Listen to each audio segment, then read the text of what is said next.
I never really was able to coalesce this into a cogent thought until someone said to me, always keep an eye out for opportunity. And of course, that person who said that was none other than Chris Hadfield, the Canadian astronaut, former International Space Station commander. And, as he said that, I realized that, yeah, that's what I've been doing all along. Welcome to this Clean Bill of Wealth podcast. I'm your host, Galen Nuttall, and I am on a mission to help physicians across Canada lead more balanced and healthy lives. That's the voice of Dr. Shawna Pandya, who is an absolute rock star. She's a physician, she's an aquanaut, she's a scientist, she's an astronaut candidate.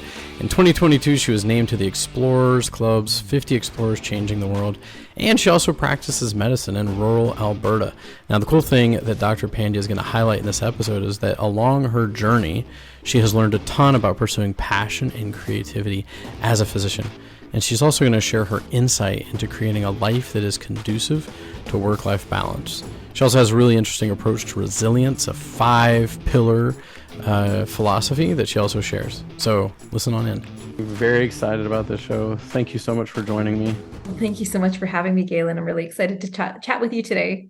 Yeah, no, I'm very excited. Definitely have been just seeing you on LinkedIn and different places and all the very cool things you're up to in general. And so, I mean, I think, first and foremost is, it's funny, right before we hit record, we're talking about how you're doing clinic yesterday, clinic. But then when I was following you online, I know that you're up to exploration, astronaut, you're doing stuff with VR in medicine, you're up to so many different things. And so I think it's very, very fascinating what you're up to. Yeah. I look forward to telling you all what I'm up to, and what a day in my life is like, and, kind of sharing what I've learned about optimizing balance this hour.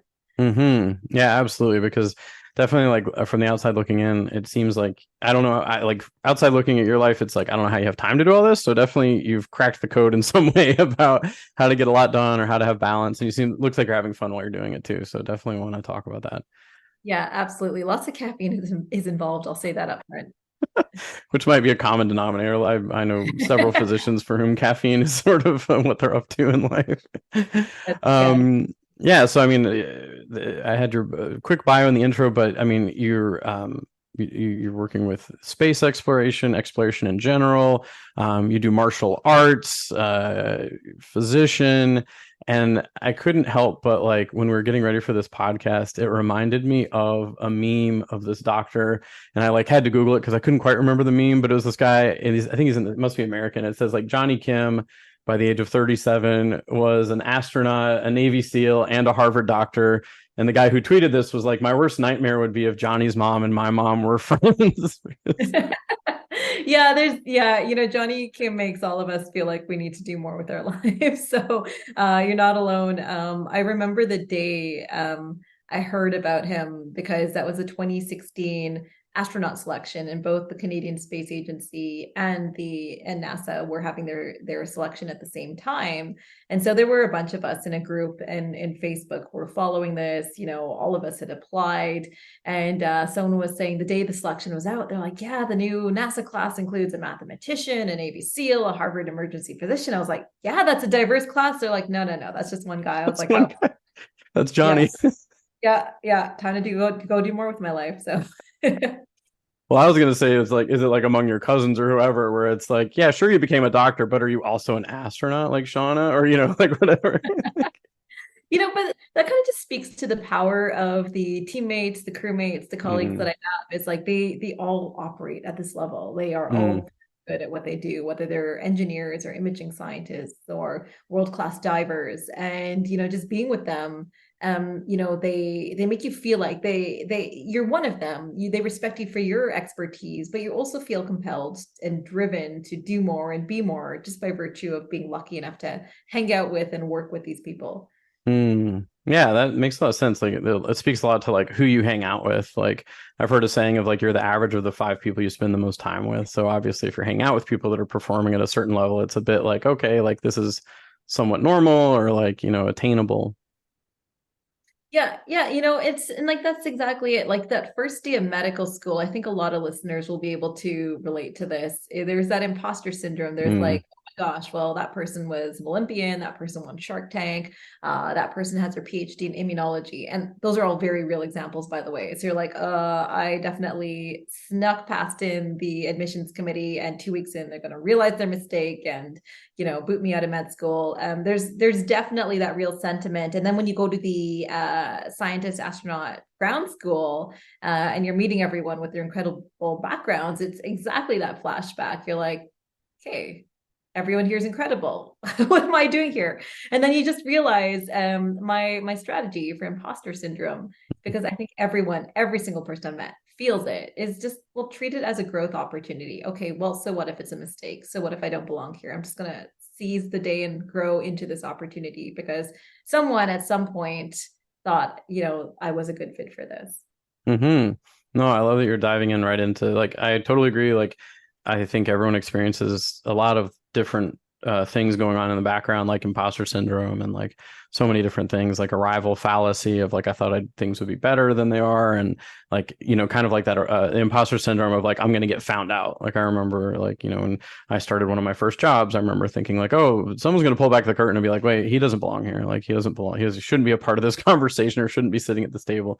So yeah, so I love that you're talking about imposter syndrome. So I think one of the things that would be also very, I think, meaningful for the audience to hear about is like, I mentioned to you before we hit record, like, so I interviewed my dad a number of episodes ago, and one of the things he said as a physician was he struggled to find outlets for creativity.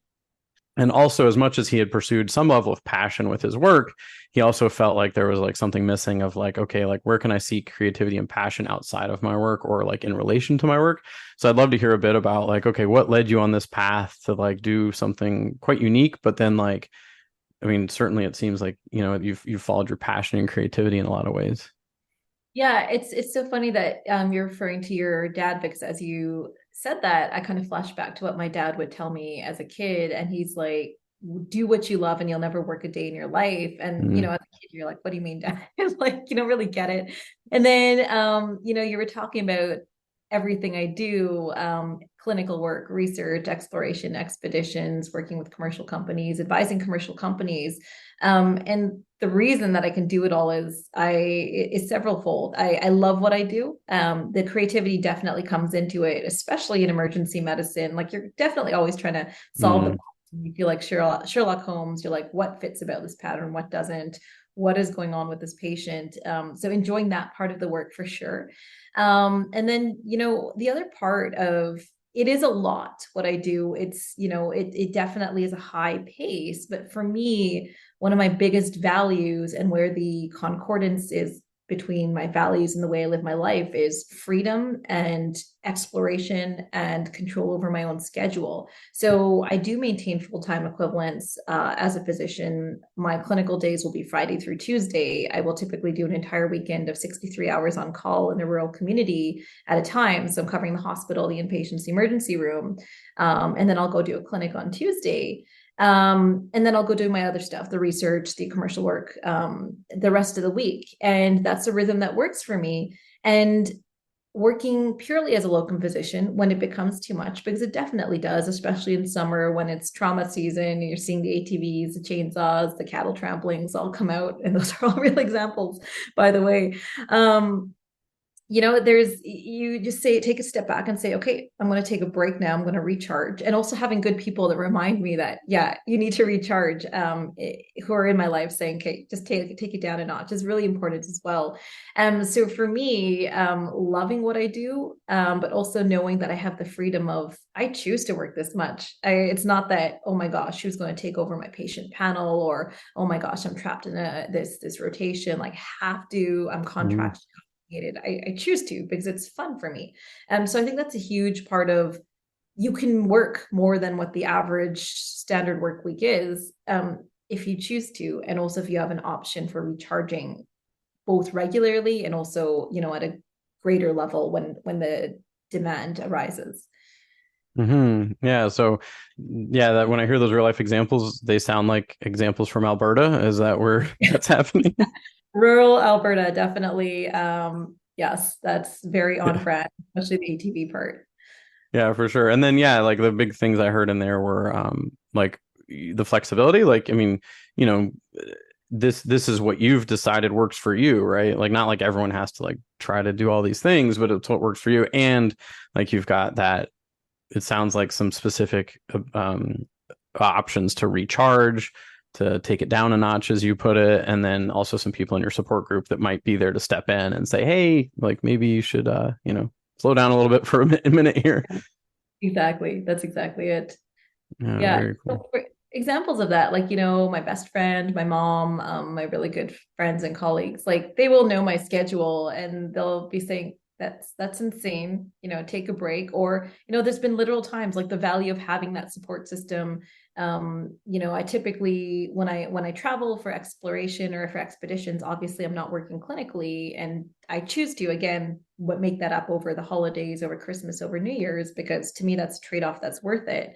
And there'll be times when my best friend has my schedule memorized and she'll be saying, what are you doing back in town? Aren't you supposed to be starting in this town at 8 a.m.? And you're like, no, that's not true. And then you double check your schedule. You're like, oh, she's right. Time to hit the road, right? Like you have these checks and balances who kind of keep you on track, and also say, here, like you're doing too much versus, or you're forgetting this, or it's the value of having that support network. No, I think, I mean, as you're saying that, I find it, I'm really sitting here and wondering how many physicians I know have created a support network like that, because I think people in general are hesitant to ask for support or ask for help. And then I think physicians, there's also an element of, I feel like it's changed a bit, but I certainly like when my dad, my dad's retired now, but like when he was up and coming in med school and stuff like that, it was like the mindset was like, you don't admit any weakness. Like, you don't No. admit that you don't know something. Like, there's this very much like, sort of externally imposed. I mean, I'm using this because I've heard other people use it, God syndrome. So it's almost like, I mean, I would hope that people are more likely to do that. But yeah, I just wonder like how many physicians are taking on that. Like when you say that someone knows your schedule well enough to kind of point out that something might not work, like that's pretty amazing. Absolutely. And we should absolutely talk about how this culture that we grew up in medicine was definitely not a healthy culture. And it is changing a little bit, but needs to change some more. And so, some of the best astronauts I've met, the ones who've been to space, who are excellent researchers, someone will ask them something in a public forum and they're not ashamed to say, I don't know. And, Mm. that having someone who's that smart and that accomplished, willingly say, I don't know, it just gives the rest of us permission to say, okay, well, if they're unashamed to not know something, it's okay for the rest of us, and, maybe make plans to learn that, or, say it's okay that I don't know that. And then speaking to the cultural shift in medicine, yeah, definitely. Like we all grew up in those 100-hour work weeks, working 26 hours on call, or trying to prove that you're the super resident and not going home after call. And sleep is important. The research is out there. Pilots know this. The military, special operations knows this. We're doctors, we tell people that, but we don't preach that. And the other part we don't tell is like, well, how we keep ourselves awake.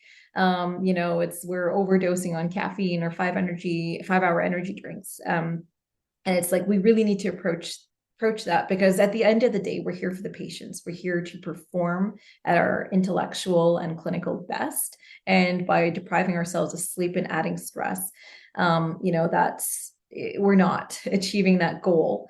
And so then the other conversation that comes into play is that of resilience. And so when I was going through my training, it was that of personal resilience, which was really important and instrumental for me. And it was transformative, knowing that there's research around this. This is something that we can learn, and that we can become better at. And there's different models out there. And the one I subscribe to looks at resilience as a 5-part model that looks at positive self-talk, positive social support networks, mental rehearsal, practicing for the best, worst, and most likely case scenarios, breaking big problems down into stepwise solvable bits, and then the impulse control, resisting the urge to give in to negative emotions. And that's really, really critical. And then as that conversation has evolved, the other part of the conversation that has come in brings us back to the beginning, and that's of tackling systemic inequities and making resilience part of the systemic solution. So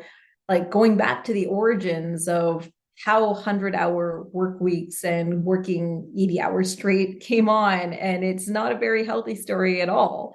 Saying, okay, well, maybe that one guy who took illicit substances, who forged this entire culture that all doctors have to now subscribe to, maybe that's not the best one. So kind of deconstructing that and also instituting systemic fixes is another part of it.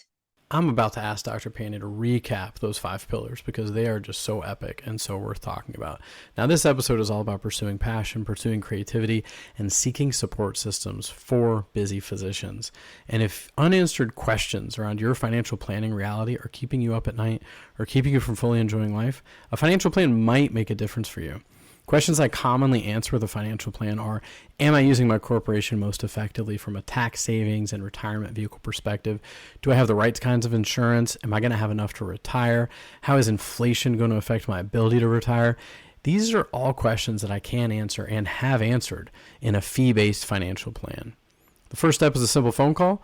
Go to the link in the description to book a free, no-obligation discovery call if you want to find out if a plan is right for you. You pick the time that works for you for me to call you, and we're going to have a conversation, and I'll tell you if I think it's the right time for a financial plan for you, or I'll tell you if I don't think it's the right time. It's all good. Okay, so let's get back to those 5 pillars that Dr. Pandya is going to share. I do want to pause and recap for a second because you said something about the 5. Like, if you could just say those 5 again, really, like one by one, just so I can make sure that everyone hears them. Yeah, so there's multiple models of personal resilience out there. And when I talk about resilience, I mean that stick-to-itiveness, that mental fortitude, that grit, that ability to bounce back when times are tough, or to keep going when things are going well, but it's just a frenetic pace. And so there's that positive self-talk, telling yourself that, hey, I've got this. There's relying on your social support network, saying that, hey, maybe I don't have this. Can you help me out? The mental rehearsal, saying, okay, how am I going to respond if, a code, a facial trauma, and a penetrating brain injury all come in through the door all at once? How am I going to break that down? So breaking things down, and then also just giving resisting the urge to give up. So that's impulse control. So not being overwhelmed, or not saying this is too hard, or, I don't feel like it today. So that's what the impulse control is. No, very cool. And I mean, definitely, I read a lot of books around like personal development and things like that. And even you mentioned grit. There's a great book out there called Grit that's all about that.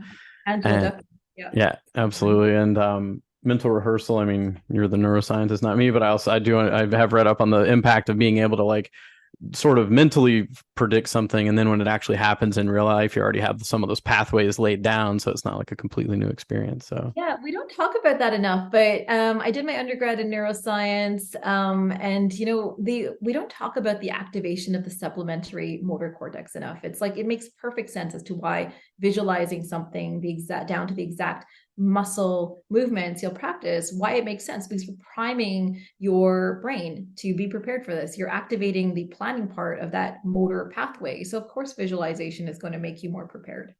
Yeah, no, absolutely. And it's, I mean, certainly, it's something I've done with like goal setting and things like that, where when people are setting goals, we get very specific as to how it's going to look, how it's going to feel, like laying down some of those, like first off that it's attainable, and then also like laying those pathways down. So it's like, okay, this is the pathway I'm going down, and like setting up for success. So yeah, very cool. And when you're talking about this shift of culture, like I remember like I was pre-med for a very short and brutal period of my life, and I did a summer internship at a hospital in New York, Bellevue Hospital. And I remember at the time I was very picky about getting enough sleep. Like I was running marathons, and I was like, I have to get 8+ hours every night. I can never skip a meal. Like I was very much.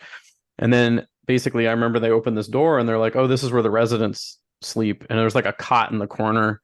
And I was like, wait, what happens in here? And they're like, residents sleep here, and we wake them up every hour or two to do something.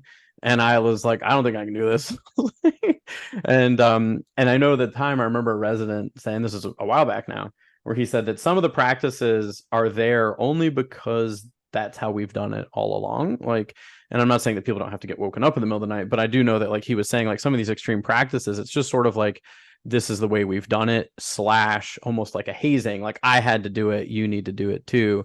And then the last thing I'll say is I remember another doctor I interviewed, she said that it's a common to hear around the like the meeting rooms or whatever, that lunch is for the week, like a saying, like, taking a break to actually eat a proper lunch, like lunch is for the week. And she's like, it's not great. We would never tell our patients to, like, Yeah. potentially to do this, but we do it ourselves. Yeah, it's like, we would be priming an eating disorder in our patients if we said that. And it's sort of like, we need to tackle that head on. It's saying like, so it sounds like you're just projecting and unable to handle your manage your time, and that's why you don't have time to eat. Or it sounds like you're not interested in performing at your best. Because it's definitely like it's many who followed my journey know that I grew up in neurosurgery, that was my initial training before transferring to primary care and emergency medicine. And that was exactly the mentality. It's like only the weak will go home after 26 hours. If you're not here for 40 hours straight, are you even a neurosurgeon? Wow. If you need to consult an outside service for a critically ill patient and you can't manage them yourselves, are you even a neurosurgeon? And it's like, that's, you have to focus on the big picture. I am here for patient care, and I'm here to perform at my best in achieving that goal. And having that North Star, there's times when emergency medicine really is off the charts busy, especially post-pandemic, especially with the crisis in primary care and just in rural providers. And so it is off the charts busy. And there will be times when, like you can feel yourself flagging, like I am tired. I have been going for 16 hours straight. And then just, things that kind of ground me and bring me back to earth are, is this in the best interest of the patient? Should I order this test, even though I would need to poke them again. I would need to get another blood draw. And, there are times when I just literally ask myself, am I doing right by my patient? And that'll just make me go back and do the work methodically in the way that it needs to be done to achieve the best outcomes. Yeah, that saying of like the North Star of like recentering back to like what you're up to in general. And like, it sounds like almost like, some of the examples you were using are almost like bragging rights of like, oh, how long have I been working nonstop, or how long has it been since I ate, or something like that. And it's not conducive to proper patient care. So like recentering definitely makes sense. Now, very cool. No, that's awesome. Now, one of the things I did want to talk about is like your specific journey. Like, I feel like you're, this is what I sense from you is like you're pursuing passion and creativity through a lot of the things you're doing that are in tandem with medicine, but also like, very different, like exploration and things like that. Like, was there a moment in time where it was really obvious to you, like this was the path you were going to take of exploration, or like, what was there something that just made it clear that that was something you wanted to spend time looking at? Yeah, I started when I was a kid. I grew up during the 90s. Canada's first ever female astronaut, Dr. Roberta Bondar, flew to space. And I was just, wowed by that idea. I was like, wow, women can go to space. And I just looked at her like she's Canadian, she's female. I'm Canadian, I'm female. So to be like her, I just go be a neuroscientist, physician, and then astronaut. Like that's just what you do. And so that put me on that path very early. Like you can see in my junior high assignments, it was all about astronauts and going to space. Those were the only books I ever checked out at the library. And then by the time I got to high school, I was like, well, no, you need to get serious about this. You can't just go get a degree in astronautics. So go pursue neuroscience. And then it was just, there was no question that I was going to do a degree in neuroscience. So that's kind of fueled the path along the way. And then when it came time to apply for medical school, I remembered that I was doing this all for space. And I also remembered how insanely competitive medical school was. Like one of my really good friends in med school, like had a 4.0, was president of student groups, had like built hospitals in Nepal, and is just like the sweetest, kindest, most compassionate person you'll ever meet. Like this is someone you want as your doctor, and she didn't even get an interview the first year, and you're just like this is stiff competition. And so I was planning for contingencies, saying, okay, well, what if I don't get into med school? Like, what else can I spend my year doing that I would be equally passionate about? And that answer, of course, was space. And I heard about something called the International Space University. There was a master's program. You could learn all about space. So I applied to both, and I was lucky enough to get admission to both. And after a lot thinking about it long and hard, I realized that, space, I was doing this all for space. Let me see if I can defer my admission. The faculty was supportive. They saw the value of the opportunity. And that was the beginning of it. I set off doing my master's in space studies. I was lucky enough to intern at the European Space Agency's European Astronaut Center and work with their crew medical support office. And then that's the first time I saw you can make space medicine part of your career. And so that was the origin story. And then everything I've done along the way just reinforces that love and that passion for exploring, for research, for asking questions. What would this look like in space? And building to that body of knowledge. Yeah, very interesting. And like, and I know that like for people listening, like space might not be, obviously like there's a a slice of people who are interested in exploration in space, but I'm thinking like for the, doctors listening that maybe that's not exactly what they're up to. I do feel like there's a lesson there around passion and like sort of like taking the steps, even though like maybe the entire path isn't clear, but at least like what's the next step, or like what's the next step, and then kind of discovering new things. And I feel like a part of that is like, I think that's a big part of it, is like just taking the next step, even if the whole path isn't clear.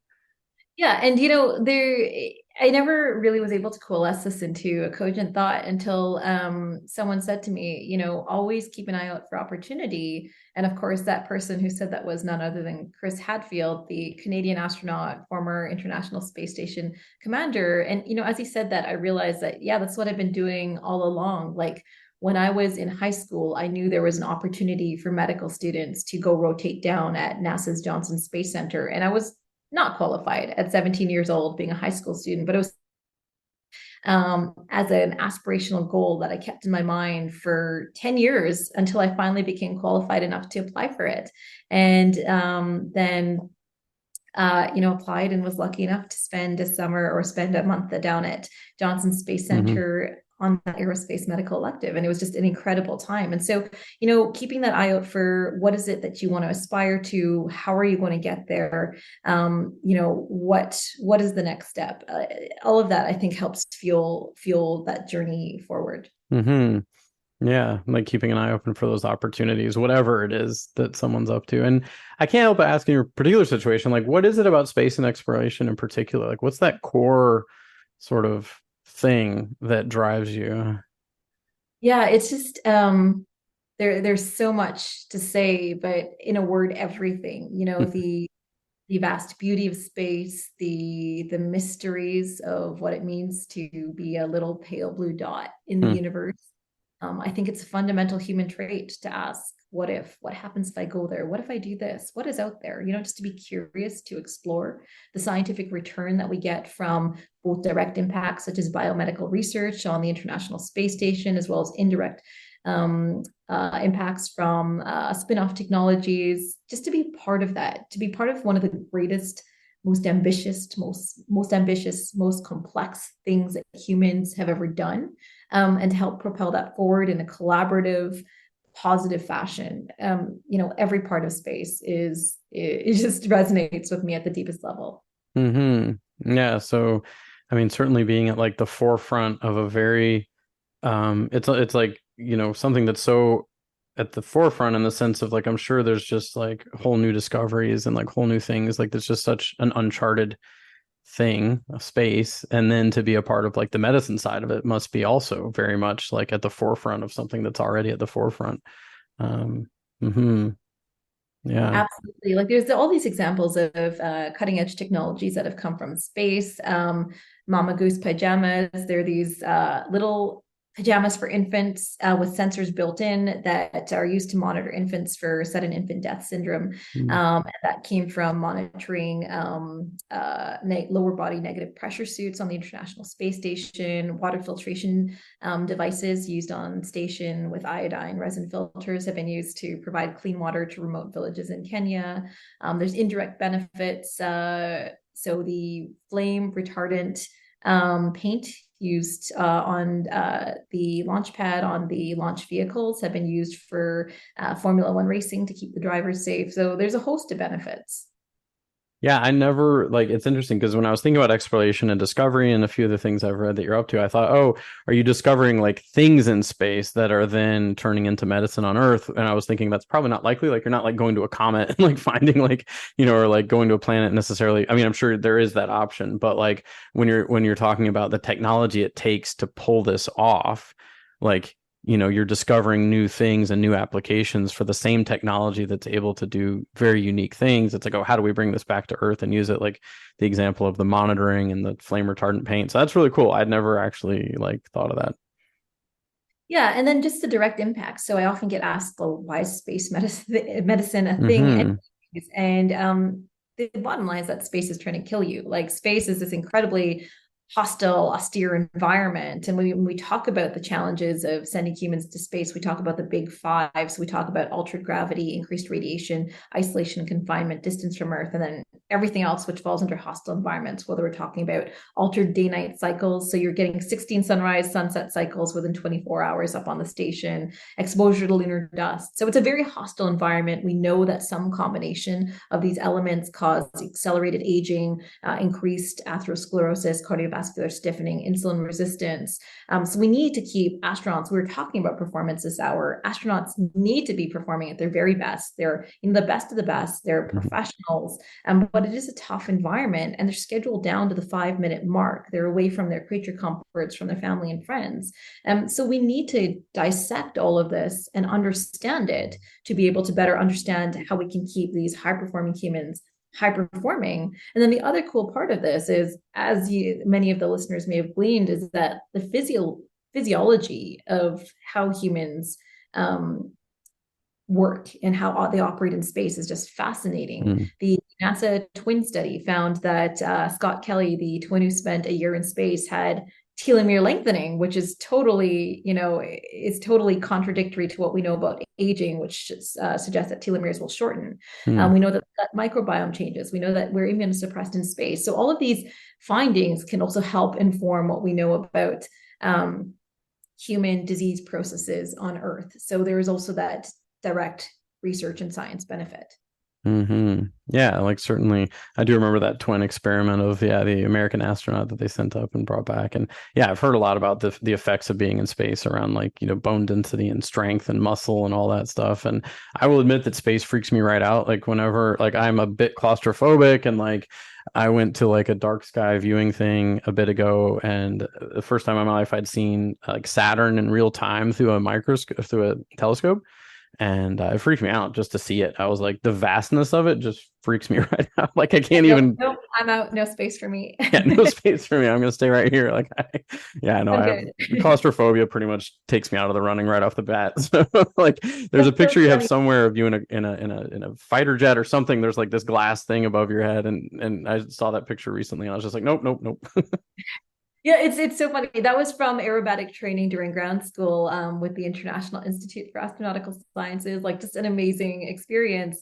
But it's so funny what you're saying about claustrophobic, because I remember being 10 and just standing out on the deck and looking at the night sky. And then I just called back to my mom. I was like, Mom, like it just feels too claustrophobic down there. I need to go to space. And she's like, you feel claustrophobic down here. Wait till you get into a spaceship. Like, it's just like this paradoxical feeling of like wanting to go to the beyond to see more and see the vast expanse of what the cosmos are, but willing to get into an itty-bitty living space to get there. Yeah, absolutely. Yeah, totally. That's a bit of a sort of a paradox there of like being in the vastness of space inside of something very tiny at the same time. Very cool. No, I mean, this is awesome. You've raised so many things, and I'd love to hear just maybe end with a few more things about resilience. Like you've got so much insight into that and like balance. Is there any like other, big tidbits that you have around like attaining balance? Like we've talked about teams and people watching your back and like asking for support and all that, but is there anything else that you'd want to make sure you share? Yeah, definitely. I think having those internal sensors that go off when you're wearing yourself down. And so for me, working out daily, if I can, is really, really important. And then, of course, that's not going to be able to happen every single day. But if I'm missing that too many days in a row because I'm overscheduled or because the clinical day has gone on too long, if I've done that too many days in a row, that's a sign to dial things back and reprioritize things that will recharge me so I can continue to perform. And then taking time to recharge daily. And that includes being able to say no, being able to establish boundaries and knowing the why you do those two things. So reminding myself, like, I'll feel bad when I say no because there's lots of valid projects and collaborations out there. But I remind myself that I say no to make my yeses count so I can contribute to the projects that I'm passionate about in the way I want to contribute. And it's the same thing with recharging. It comes back to this discussion of, I've been operating on 3 hours of sleep. Well, I've been operating on 20 minutes of sleep. Well, I've been on call, 90 days straight, right? And, it's like, well, you're not recharged then, and you're not going to be able to perform. And so taking time to recharge daily, rather than waiting until you're burnt out, is the difference between going from a 70% battery to 100% battery and taking less time to recharge more often, or waiting till your battery gets down to 3% and, crashing and burning in a spectacular fashion. We're taking a lot of time to recharge at that point. So that's really why it's critical to have those regular internal sensors that go off when you're in danger of that, and also recharging regularly. No, I love that, because I saw something recently that said something like, if you don't take the time to recharge, your body will force you to, which definitely is a real thing, right? Of like pushing it too far, and then the body simply just shuts down and says, okay, I'm going to force you to slow down now. But yeah, no, definitely like that saying of no, and like feeling bad about saying it, but also like you said, I love that, like saying no and why, so the yeses count, which is very cool, because yeah, I definitely think that's a fairly universal phenomenon of not wanting to say no to things, but seeing that there's certainly, it can be unsustainable to say yes to everything. Absolutely. Awesome. Well, thank you so much. Thank you for saying yes to this podcast. I appreciate it. It means a lot to me. Yeah, I appreciate it. Yeah, this was a great conversation. Thank you so much. Great. Till the next time.